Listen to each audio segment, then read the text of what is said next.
बहुत बहुत बधाइयां महाराज। सोमवार की जन्माष्टमी का भी पर्व है, तो आप सभी को अभी से भगवान कृष्ण के जन्म महोत्सव की बहुत बहुत बधाई।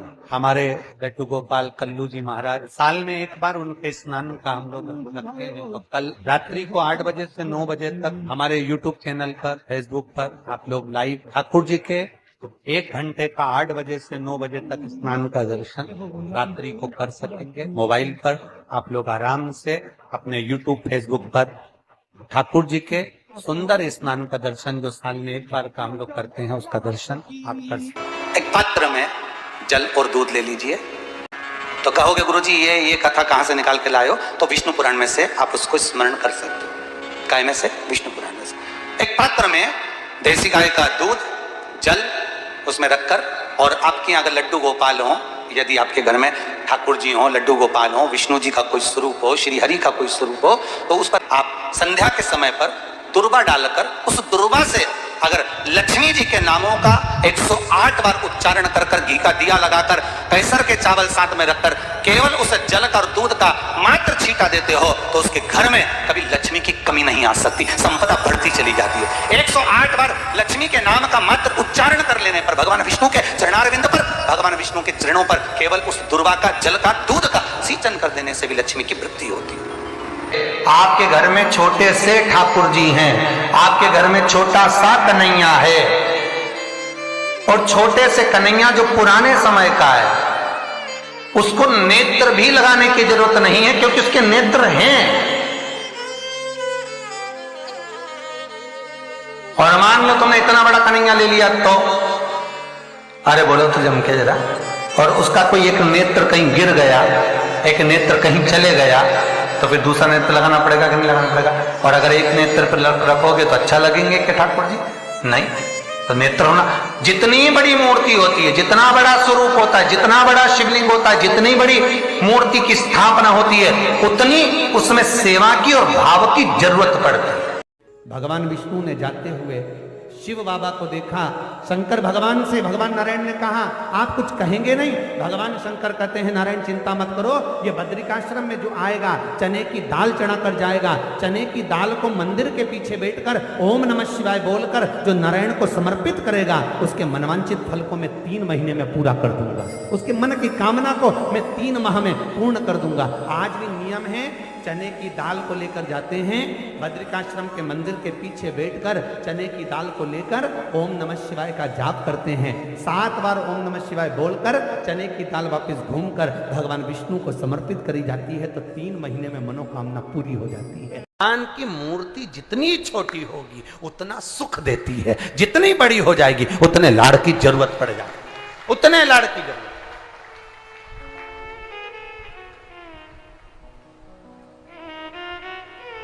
जितनी छोटी। अब आप कहोगे गुरुजी तुम इतनी बड़ी बड़ी बातें करते हो, तुम्हारे ठाकुर जी भी तो देखो कितने बड़े हैं। आपको मालूम होगा कि इंदौर में कथा थी, बहुत साल पहले, 20-1 साल पहले की बात होगी, 20-22 साल के पहले की। इंदौर के सेठ जिनके पास में ठाकुर जी थे, और उनके कोई गुरु जी, अब गुरु जी तो गुरु जी होते हैं, उन्होंने कह दिया इतनी बड़ी मूर्ति घर में नहीं होना चाहिए। अब उनको कह दिया कि इतनी बड़ी मूर्ति घर में नहीं होना चाहिए, तो वो इनको नर्मदा जी में विसर्जन के लिए लेकर जाने लगे या कहीं देने के लिए जाने लगे। वो हमारे यहाँ कथा में आए थे, तो वो अटैची लेकर आए थे, तो पूछ लिया हमने कि इस अटैची को आप कहाँ ले जा रहे हैं, क्या है इसमें?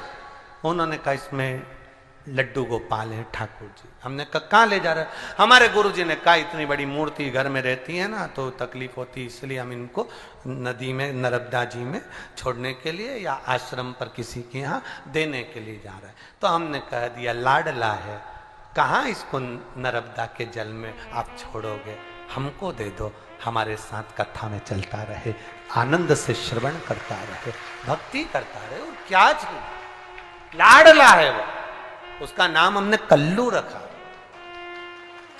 हमारा कल्लुआ है, लाडला। जय हो। सोमवार की अष्टमी पड़ जाए, क्या पड़ जाए सोमवार की? जम के बोलो जरा, अष्टमी। या तो सोमवार की अष्टमी पड़ जाए, या हर महीने शिवरात्रि आती है, हर महीने आती है, या तो सोमवार की अष्टमी पड़ जाए या फिर सोमवार की शिवरात्रि पड़ जाए, हर महीने आती है।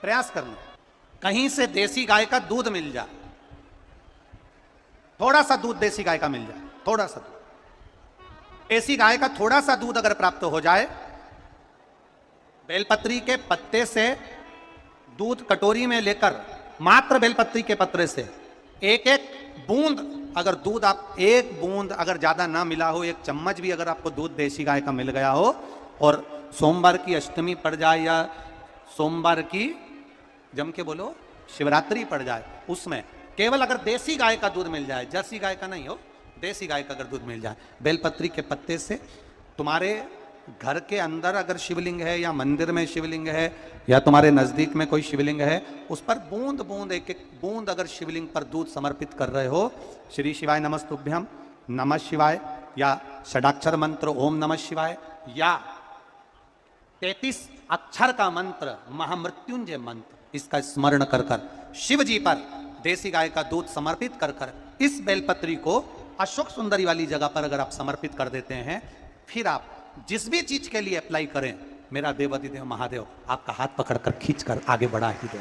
मेहनत करना, कर्म पूरा करना, पढ़ाई अच्छी करना, और पढ़ाई के साथ में विद्या अध्ययन करने के साथ में अच्छी मेहनत के साथ में देसी गाय का दूध भगवान शंकर को समर्पित करना, भगवान शंकर को समर्पित करना, देसी गाय का दूध धीरे धीरे धीरे धीरे समर्पित करना, भावों के साथ आप समर्पित करें। देसी गाय का दूध एक एक बूंद समर्पित करिए, धीरे धीरे समर्पित करें। और देसी गाय का दूध जब धीरे धीरे समर्पित करें, बड़े रास्ते से, आनंद से धीरे धीरे जब आप समर्पित करेंगे, बेलपत्री वही दूध में सनी हुई बेलपत्र अशोक सुंदरी वाली जगह पर, उस समय पर डंडी का भाग शिवलिंग की ओर नहीं होना चाहिए, उस समय पर डंडी का भाग जहां से पानी बहकर जाता है अशोक सुंदरी की ओर से, वहां पर होना चाहिए। कार्य में सफलता मिलती ही है।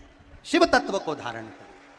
सोमवार की अष्टमी का मतलब आपको इंदौर की कथा में बताया था, जिस दिन शंकर और पार्वती के मिलन का दिवस हो, और केवल एक माता पार्वती के अकेले मिलन का नहीं, 64 योगनियां तक भगवान शंकर से मिलने के लिए आती है। पीला चंदन लगा लेना, कितना लगाना है? बीच वाला जो पत्ता है उस पर पीला चंदन। जब आपको लगे कि मेरा जीवन बहुत कष्टमय है, अब ये रोग, अब ये कष्ट दूर ही नहीं हो रहा, अब ये आए दिन तकलीफ पर तकलीफ बढ़ती जा रही है, आए दिन रोग बीमारी, पैसा घर में बच नहीं रहा, बहुत कष्टमय जीवन है, इसमें लगाओ पीला चंदन बेलपत्री की बीज पत्ती पर। महाराज, और बीज पत्ती पर जब चंदन लग जाए, लगने के बाद में ये दोनों पत्ती पर लाल चंदन लगा लीजिए। इन दोनों पत्ती के बीच में जो डंडी का भाग होता है, आपको कहा था, आपको स्मरण में होगा शायद, हमने जब बेलपत्री की महत्वता बताई थी तो उस बेलपत्री की महत्वता में कहा था ब्रह्मा विष्णु महेश ये 3 हैं, बोला था। बीच में ये बड़ी पत्ती से लेकर जो 2 पत्तियां होती हैं, इनके बीच में जो जगह बचती है, इसमें मां पार्वती के 64 योगनियां, मां पार्वती अपनी पूर्ण सिद्धि के साथ में जितनी भी देवी के स्वरूप हैं, वो माता 64 योगनियां देवी के स्वरूप में यहां पर विराजमान होती हैं। 2 पत्ती के नीचे से जो डंडी होती है नीचे तक, ये पूरी डंडी में 33 कोटि देवी देवताओं विराजमान होते हैं इस पूरी डंडी के अंदर। तो ये बीच वाली पत्ती है, ये जो बीच वाली पत्ती का जो भाग होता है, इस पत्ती के भाग में शहद का प्रयोग कर कर, यहां पीला चंदन, लाल चंदन, शहद का प्रयोग कर कर, इसी तरह से पकड़कर ये बेलपत्री की जो डंडी है वो अशोक सुंदरी पर जब आप समर्पित करें, तो जहां से जल बहता है उस ओर पर इस पत्ती को चढ़ाकर केवल आपके हृदय की बात कहकर देवाधिदेव महादेव से कोई भी शिव जी का मंत्र, पंचाक्षर नमः शिवाय, षडाक्षर ओम नमः शिवाय, श्री शिवाय नमस्तुभ्यम, या महामृत्युंजय मंत्र, जो शिव का मंत्र हो आपके पास में, उसको बोलते हुए देवाधिदेव महादेव को धीरे धीरे जल की धार चढ़ाना प्रारंभ करो। जल की धार जब पूर्ण होने लगे, उसमें थोड़ा जल बचे, तब अशोक सुंदरी पर जो तुमने बेलपत्र चढ़ाई है, वहां उस जलधार को चढ़ा। ये प्रयोग आपको केवल सोमवार की अष्टमी पढ़ने पर ही करना है। कौन से दिन करेंगे? जम के बोलिए जरा। सोमवार की अष्टमी पढ़ने पर यह प्रयोग करें। और जल चढ़ाकर बाबा से विनती कर कर उसी बेलपत्र को वापस उठाकर कहीं जलाशय में या किसी पेड़ के नीचे विसर्जन कर दें और 1 लोटा जल वहां भी चढ़ा दें। बस निवेदन कर कर आ जाइए, मेरा बाबा 3 माह के अंदर हाथ जरूर पकड़ेगा और आपको दलदल से बाहर निकाल देगा। हमें बताया था जिस दिन शंकर और पार्वती के मिलन का दिवस हो, और केवल एक माता पार्वती के अकेले मिलन का नहीं, 64 योगनियां तक भगवान शंकर से मिलने के लिए आती है। पीला चंदन लगा देना। कितना लगाना है? बीच वाला जो पत्ता है उस पर पीला चंदन। जब आपको लगे कि मेरा जीवन बहुत कष्टमय है, अब ये रोग, अब ये कष्ट दूर ही नहीं हो रहा, अब ये आए दिन तकलीफ पर तकलीफ बढ़ती जा रही है, आए दिन रोग बीमारी, पैसा घर में बच नहीं रहा, बहुत कष्टमय जीवन है, इसमें लगाओ पीला चंदन बेलपत्री की बीज तलवी महाराज। और बीज पत्ती पर जब चंदन लग जाए, लगने के बाद में ये दोनों पत्ती पर लाल चंदन लगा लीजिए। इन दोनों पत्ती के बीच में जो डंडी का भाग होता है, आपको कहा था, आपको स्मरण में होगा शायद, हमने जब बेलपत्री की महत्वता बताई थी तो उस बेलपत्री की महत्वता में कहा था ब्रह्मा विष्णु महेश ये 3 हैं, बोला था। बीच में ये बड़ी पत्ती से लेकर जो 2 पत्तियां होती हैं, इनके बीच में जो जगह बचती है, इसमें माँ पार्वती के 64 योगनियां, माँ पार्वती अपनी पूर्ण सिद्धि के साथ में जितनी भी देवी के स्वरूप हैं, वो माता 64 योगनियां देवी के स्वरूप में यहाँ पर विराजमान होती हैं। 2 पत्ती के नीचे से जो डंडी होती है नीचे तक, ये पूरी डंडी में 33 कोटि देवी देवताओं विराजमान होते हैं इस पूरी डंडी के अंदर। तो ये बीच वाली पत्ती है, ये जो बीच वाली पत्ती का जो भाग होता है, इस पत्ती के भाग में शहद का प्रयोग कर कर, यहाँ पीला चंदन, लाल चंदन, शहद का प्रयोग कर कर, इसी तरह से पकड़कर ये बेलपत्री की जो डंडी है वो अशुक सुंदरी पर जब आप समर्पित करें तो जहां से जल बहता है उस ओर पर इस पत्ती को चढ़ाकर केवल आपके हृदय की बात कहकर देवाधिदेव महादेव से कोई भी शिव जी का मंत्र, पंचाक्षर, नमः शिवाय, षडाक्षर, ओम नमः शिवाय, श्री शिवाय नमस्तुभ्यम, या महामृत्युंजय मंत्र, जो शिव का मंत्र हो आपके पास में, उसको बोलते हुए देवाधिदेव महादेव को धीरे धीरे जल की धार चढ़ाना प्रारंभ करो। जल की धार जब पूर्ण होने लगे, उसमें थोड़ा जल बचे, तब अशुक सुंदरी पर